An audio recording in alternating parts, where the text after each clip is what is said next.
abdihi itu hambanya. Apakah sifat yang termulia bagi seorang manusia?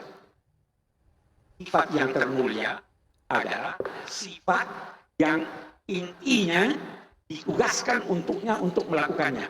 Sehingga ketika Allah menyatakan ma khalaqtul jinna wal insa illa liya'budun, kecuali mengabdi, beribadah kepadaku, kalau demikian sifat yang termulia adalah abd, menjadi hamba. Ketika kita berkata hamba, itu ada tiga. Yang pertama, hamba tidak memiliki sesuatu, sehingga apa yang ada pada diri Anda bukan milik Anda, milik Tuhan Anda, dalam hal ini milik Tuhan. Yang kedua, hamba itu hanya melakukan kegiatan yang diperintahkan oleh tuannya atau dilarang, dia hindari. Itu hamba. Yang ketiga, hamba itu dalam bahasa juga berarti alat, sehingga hamba adalah alat Tuhan. Itu sebabnya dikatakan hamba di sini, bukan menyebut. Ada makna-makna yang tersirat yang bisa terpetik dalam dialog istimewa ini. Saya ditanya tentang tahiyatul mubarakat. Memang populer dikatakan itu dialog antara Nabi Muhammad dengan ini. Tapi hemat saya, sepanjang pembacaan saya dari ulama-ulama, itu tidak ada dasarnya. Jangan berkata Nabi at-tahiyatul mubarakat salawatulillah terus disambut oleh Allah assalamualaikum ayuhan nabi, terus malaikat berkata assalamualaikum. Itu tidak ada dasarnya. Tetapi dia mempunyai makna. Dia mempunyai makna bahwa penghormatan dan pengagungan itu harus disampaikan dan ditujukan kepada Allah. Tanpa kita harus berkata bahwa ada dialog. Kita harus berkata bahwa memang Allah menyampaikan salawat kepada Nabi Muhammad. Tidak harus dikatakan itu dialog. Memang ada perintah untuk kita bersalawat kepada Nabi Muhammad. Tidak harus kita katakan bahwa itu diambil dari dialog. Itu hemat saya. Pasti ada yang berkata demikian, tapi kita bisa merujuk kepada sanad, kepada penilaian tentang riwayat itu. Poinnya bukan di situ. Fawailul lil musallin alladzina hum an salatihim sahun. Jadi ada isyaratnya di situ siapa yang salatnya celaka itu kan. Itu tidak terpisah dengan ayat pertama sampai terakhir sebetulnya. Araital ladzi yukadzibudin. Kata Pak Quraisy dulu ya, apabila ayat itu dibuka dengan kalimat tanya araital ladzi yukadzibudin hal tahditul dan seterusnya. Itu menunjukkan ada sesuatu yang sangat substansial, sangat inti di dalam ayat itu akan dibahas ya. Nah ternyata memang substansi agama itu, ukuran keberagamaan itu bukan kepada banyaknya salatnya, banyaknya puasanya, tapi araital ladzi yukadzibudin fadzalika alladzi yad'ul yatim, itu kan kriterianya adalah human relation yang sangat bagus. Seberapa besar kita care terhadap anak-anak yatim dan miskin. Baru pertengahannya fawailul lil musallin, celakalah bagi orang yang salat, yang formalitas gitu kan. Alladzina hum an salatihim sahun alladzina hum yura'un. Sahun itu kita lihat dalam tafsirnya Pak Quraisy itu banyak artinya tuh. Antara lain juga bisa putus-putus, on off gitu salatnya tuh ya. Banyak tuh.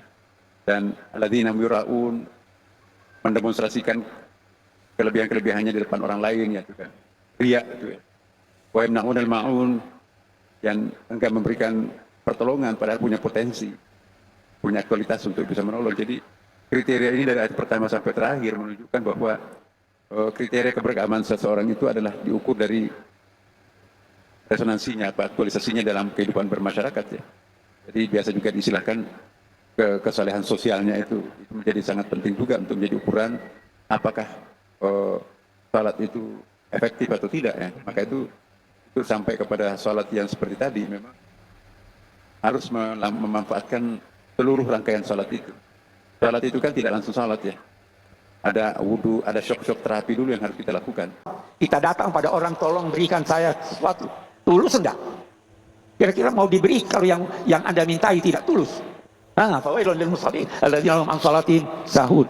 Terus, kalau Anda minta pada Tuhan dan mengharap diberi, bagaimana sikap Anda kalau ada orang yang minta pada Anda lantas Anda tidak beri?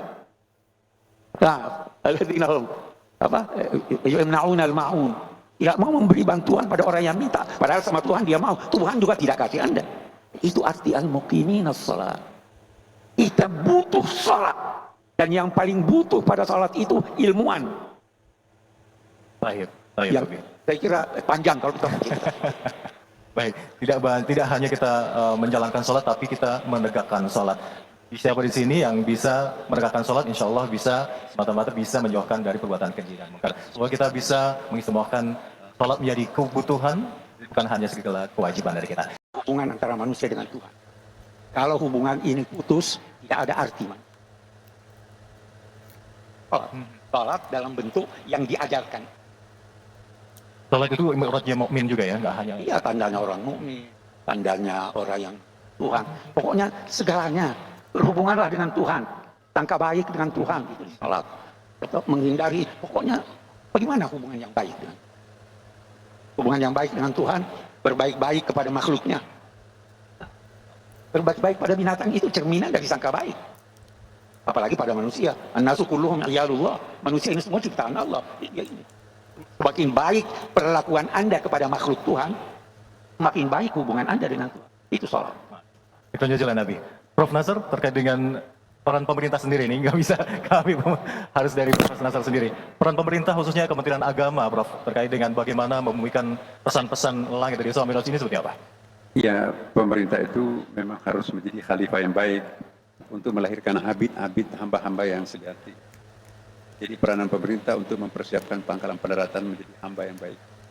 Jadi kalau pemerintah tidak mampu melahirkan hamba yang ideal, maka itu tantangannya besar. Ya. Dan kemudian bahasa langit yang kita akan turunkan. Bahasa langit itu kan biasanya dalam bentuk kitab suci. Kitab suci itu membumi untuk apa? Jadi membumi untuk melangitkan kembali manusia. Pada mulanya kan manusia itu makhluk langit ya. Turunlah Al-Quran untuk membumikan diri, kemudian melangitkan manusia, kembalikan ke kampung halamannya.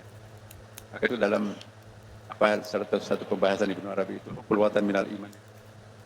Mencintai tanah air, ternyata al-watan di situ itu mencintai tanah asal kita itu, di sana itu bagian dari iman. Jadi saya ingin mengingatkan kepada kita semuanya bahwa tanah air yang sejati kita itu tanah itu.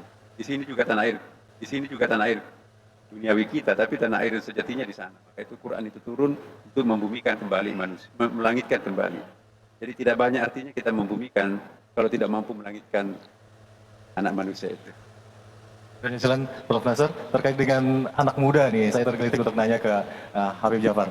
Bib, bagaimana kita bisa menanamkan nilai-nilai agama kepada anak-anak muda hingga bisa menjadi gaya hidup mereka? Betul, Bib? Iya, kuncinya adalah membumikan bahasa langit.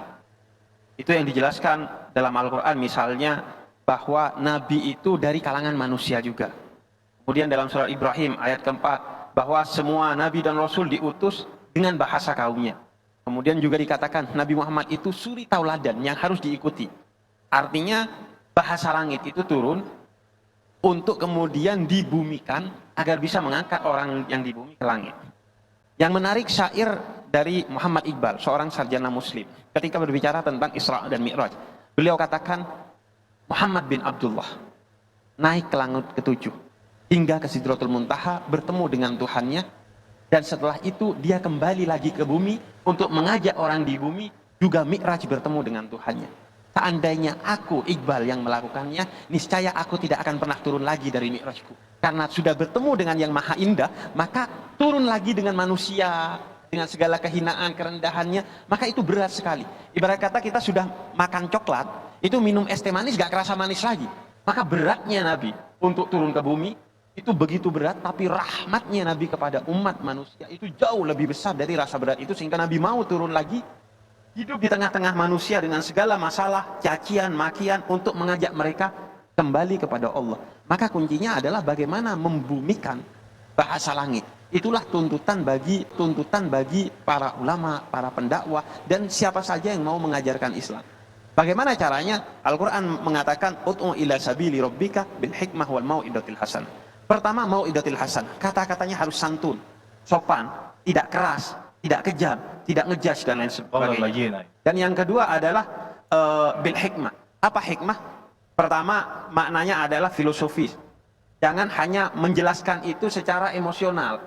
Banyak dai kita menjelaskan secara emosional. Pokoknya sholat karena begini-begini.